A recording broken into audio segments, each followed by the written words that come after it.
SIR বন্ধের দাবি জানিয়ে কয়েকদিন আগেই মুখ্য নির্বাচন কমিশনারকে চিঠি দিয়েছিলেন মুখ্যমন্ত্রী মমতা বন্দ্যোপাধ্যায়। সোমবার আরও একটা চিঠি দিলেন মুখ্যমন্ত্রী। প্রশ্ন তুললেন অস্থায়ী কর্মী বিতর্কে।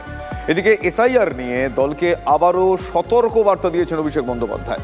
মৃত্যুর কৈফিয়ত চাইতে দিল্লি যাচ্ছে তৃণমূল কংগ্রেসের প্রতিনিধি দল।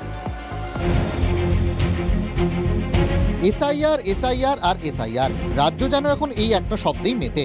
রাজনীতিও চলছে টি-20-র মেজাজে। এসআইআর আবহে রাজ্যের মুখ্যমন্ত্রী ফের চিঠি দিলেন নির্বাচন কমিশনারকে।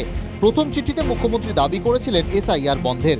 দ্বিতীয় চিঠিতে মুখ্যমন্ত্রীর প্রশ্নে সিইও দফতরের ভূমিকা। মুখ্যমন্ত্রীর প্রশ্ন, অস্থায়ী ডেটা এন্ট্রি অপারেটরদের নির্বাচনের কাজে নিষেধাজ্ঞা কেন? 1000 ডেটা এন্ট্রি অপারেটর বাইরে থেকে নিয়োগের নির্দেশ কেন? প্রশাসনের দক্ষ কর্মী আছেন, নতুন করে লোক ভাড়ার নির্দেশ কেন দেওয়া হচ্ছে? ক্ষমতা হারানোর ভয়ে এসব চিঠি লিখছেন। এর কোনো বাস্তবতা নেই, এর কোনো যৌক্তিকতা নেই। আমি সরকারি ব্যবস্থা সাপোর্ট দেবো না, নির্বাচন কমিশন তার মতন করে নিতে পারবে না। তার মানে মমতা ব্যানার্জির এই চিঠির মূল মানেটা হচ্ছে যত চাপ বিএলওদের ঘাড়ে পড়ুক। দুপুরে মুখ্যমন্ত্রীর চিঠি, সন্ধ্যের পর সাংবাদিক সম্মেলনে রাজ্যের মুখ্য নির্বাচনী আধিকারিক।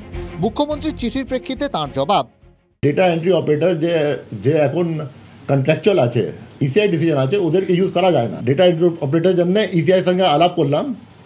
ইসিআই বিহারে বললো বিহার এসআইআর হয়ে গেছে, বিহারে একটা টেন্ডার হয়েছে, ওরকম টেন্ডার আপনারা ফ্লোট করতে পারেন। এই জন্য আমরা টেন্ডার ফ্লোট করেছি যেটা আছে। চিঠি যুক্তি পাল্টা যুক্তি তুঙ্গে।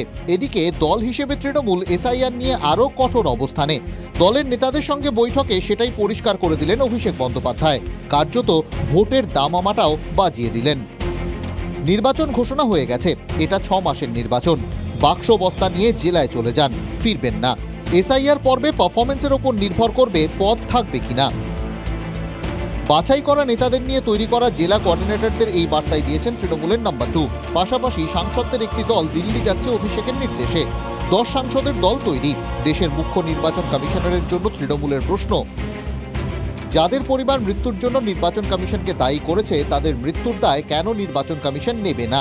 কেন মুখ্য নির্বাচন কমিশনারের বিরুদ্ধে এফআইআর হবে না?